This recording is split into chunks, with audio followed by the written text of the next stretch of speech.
Balitang Caloocan, dalawang tulak ng iligal na droga kabilang ang isang high-value individual ang arestado sa buy-bust operation sa Caloocan City.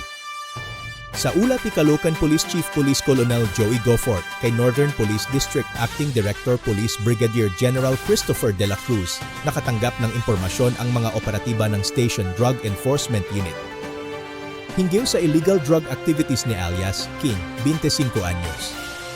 Kaagad ikinasa ng mga operatiba sa pangunguna ni Police Lieutenant Resty Maybos ang buy-bust operation. Nang magawang makipagtransaksyon ng isa sa mga operatiba, nang tanggapin ng suspect ang marked money mula sa pulis na nagpanggap na buyer.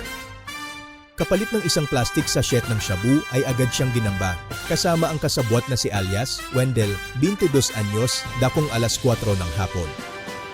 Nakumpiska sa mga suspect ang humigit kumulang 54 grams ng hinihinalang shabu na may standard drug price na 364,000 pesos. Buy-bust money na tunay na 500 peso bill at 12 pirasong 1,000 bill budol money, 2 baril, 3 bala, digital weighing scale at itim na sling bag. Manatiling nakasubaybay sa Kamanava ngayon na inihahandog ng Sakto Balita Newspaper, Sakto Radio at YouTube channel at saktoradio.com website na matutunghayan din sa iba pang social media platforms.